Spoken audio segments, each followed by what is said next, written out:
against South Africa by going to 2-0 up in Hamilton. Scratch that. We are now going to cross to my colleague Nozindonbi Mia, who is covering the Aggett inquiry, the inquest inquiry.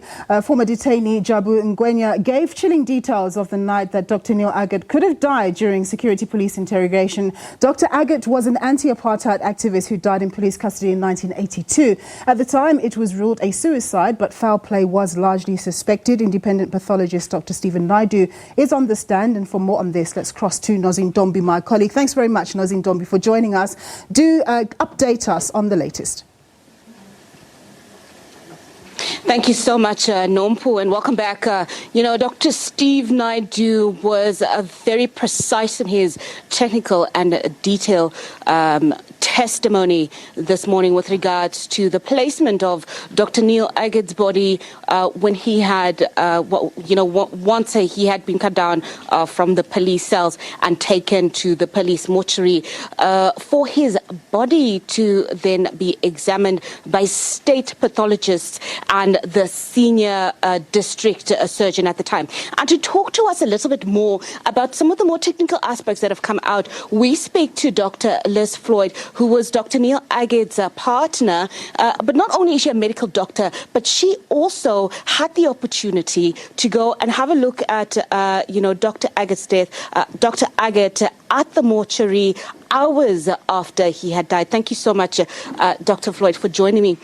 Some of the key issues that Dr. Naidoo was talking about was very technical. And he was talking about the placement of where Dr. Neil's neck injury was in relation to the cord where he was found hanging. Just explain to us a little bit more about that. Okay, he's referring to the original records of the first inquest.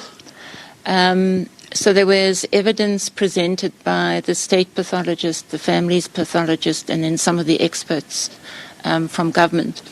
So he's reading off those documents. And then at the time, there were some photographs. It appears that there weren't systematic photographs of the post-mortem, but there were a few photographs, but they've gone missing.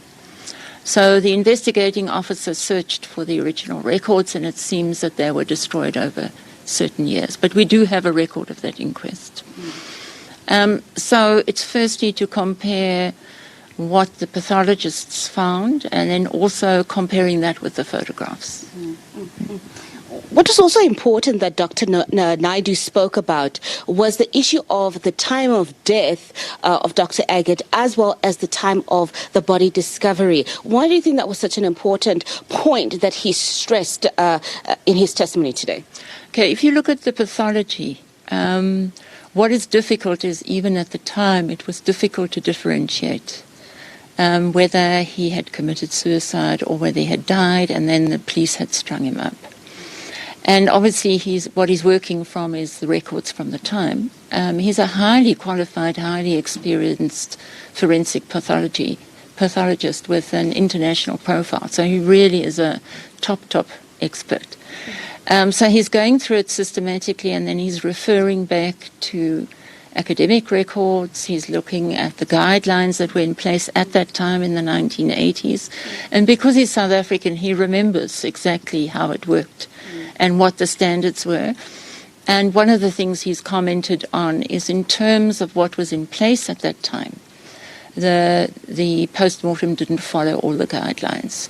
So, for example, one of the gaps is that the pathologist did not visit the scene of the death. There should have been photographs at the scene of the death and during the post-mortem guided by the pathologist, and that there were guidelines in place to say that if there's a death in custody of a detainee, and particularly if there's a political detainee and it's a high-profile death, that it should be the chief pathologist, state pathology, who does the post-mortem themselves.